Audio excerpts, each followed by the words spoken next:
Hello, Johnny London here once again. And as you can see, today I'm on the prep. There's plenty of woodwork. And it all needs refinishing.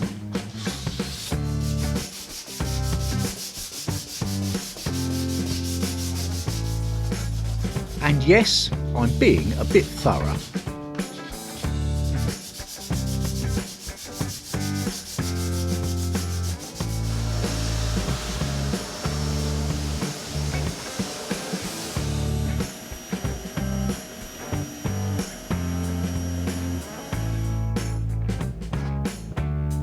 And as it turns out, these bits need filling too.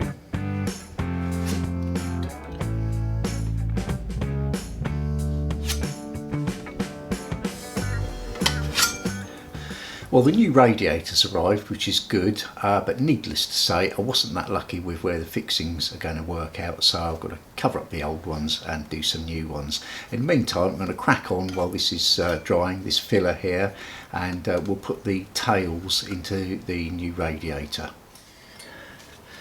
And as you can see, I've got a very nice radiator here, 20 quid on eBay, so thanks to the seller, whoever that was. And it's very similar to the old one, although not identical, and it will fit just nicely. So let's get those tails in.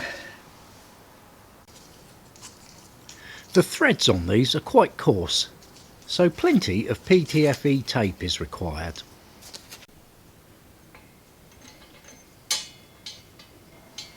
This giant Allen key is specially for this. I need to go pretty tight. And just the same thing with the other fitting, of course.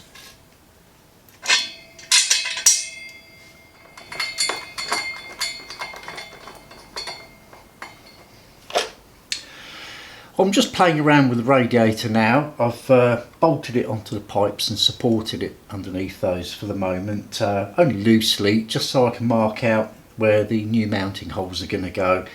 And obviously I'm just checking the aesthetics to make sure these are somewhere desirable so that it will look good. And I did have to use the old mountings as well, because the ones that came with this radiator were a good bit longer, and obviously my pipes are where my pipes are, so I'm glad I had these already cleaned up and ready to go.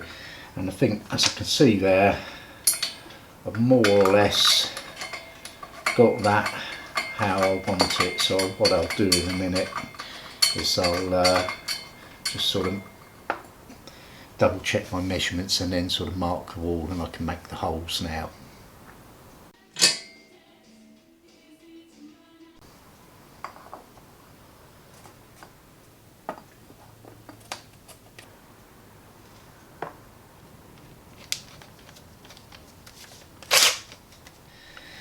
Now the only thing is, I can't really remember where I ran those radiator pipes, so whether they came straight down, if that's the case I shall miss them when I drill the new holes, or whether they went some other way for some reason. I think they're right over to one side and then come across, so I'm going to go carefully anyway, and if I sort of go into something that doesn't feel like brick, well, it'll probably be too late, won't it? So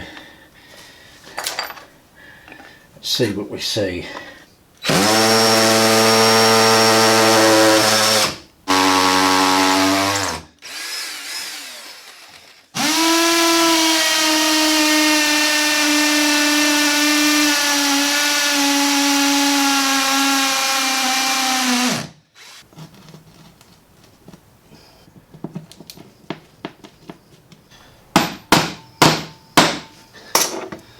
So I wanted that raw plug to go in past the wood.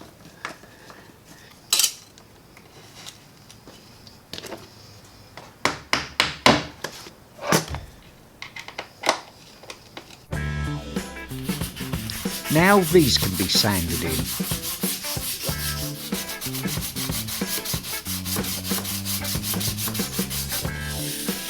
And I finish off any other bits.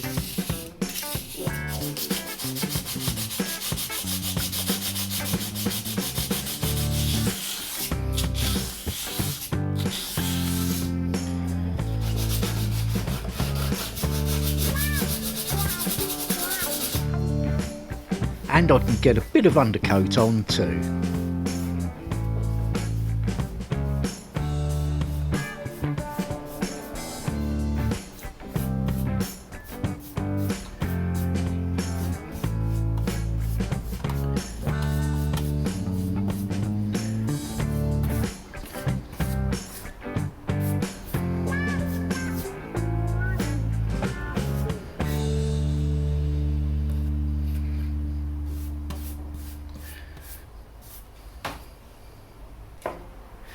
Now, I have mentioned this before on my other channel on Project Narrowboat, but I just wanted to say a quick word about the paints that I'm using.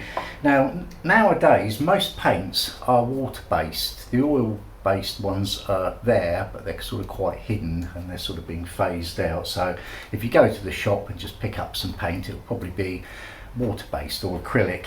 Now the one I use, and I have bigged this one up before, is Leyland Trade, and I get it from Screwfix, and this is the primer and undercoat. So when you put this on, it can go straight onto bare wood and it can go straight onto other paint, so if it's been rubbed down first. So it's a good, quick, easy thing to use. It dries off nice. If anything, it's perhaps a little bit thin in its coverage. You know, you might need to go back over things a bit more with it, but it's quick, clean, cheap, simple and easy to use, and it's just sort of my go-to. Now the one I'm using for my top coat is this, and it's Crown. Actually, most people use Dulux, don't they? But I bought a tin of this years ago, got on really well with it, and you know, I've just stuck with it since. So quick dry satin, again, obviously that is basically a water-based paint.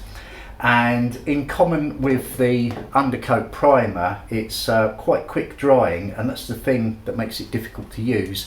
When you're painting with it, you need to paint and move on, and paint and move on, not keep going back over trying to perfect things, because the paint almost dries straight away, and when you go back over it with a brush, it sort of tears it and gives you a coarse finish. So you need to plan what you're doing more so than ever. You know, there's always that thing, isn't there, about when you paint a door, there's a certain way to do it. You know, you do all the panels and then you go around, and you know, and that's back in the day when people used to use oils. When you're doing it with this, you've got to be doubly careful to really plan exactly how you're going.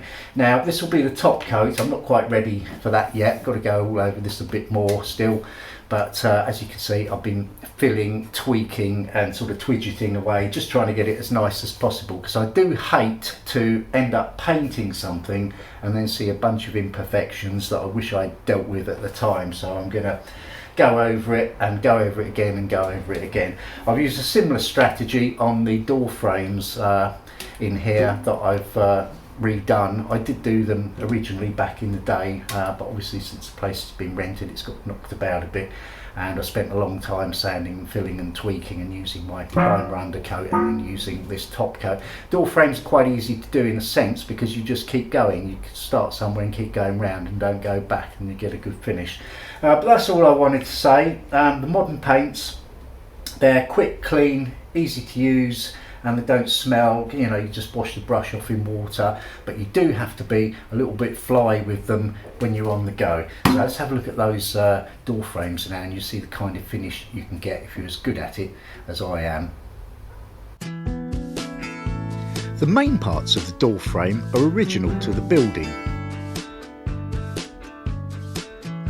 The architraves I replaced back in the day, so there's no excuse not to have a good finish. Though, as I said, there was recently a fair bit of remedial work to do. Now I'm going over the whole thing with a bit of undercoat.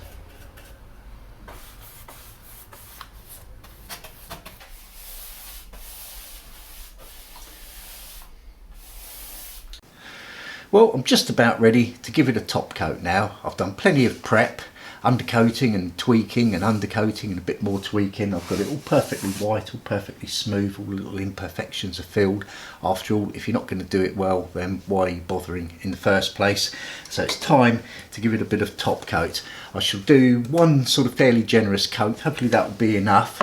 And as you can see, I'm all masked up as well. So the secret to this is just to fly along and apply it quickly and evenly. And of course, a good stir first. and a correctly loaded brush.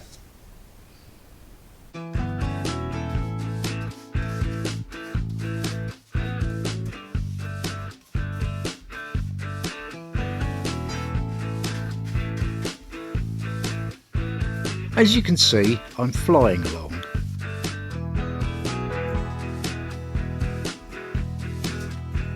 Keep a wet edge and keep moving.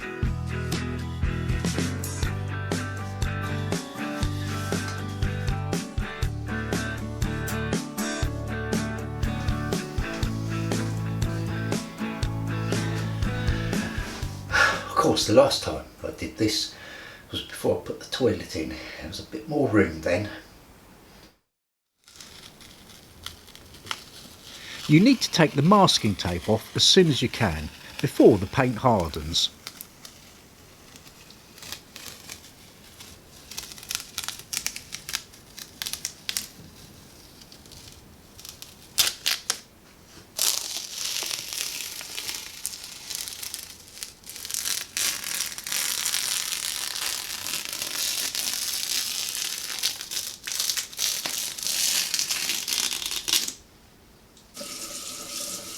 Washing the brush out is a breeze.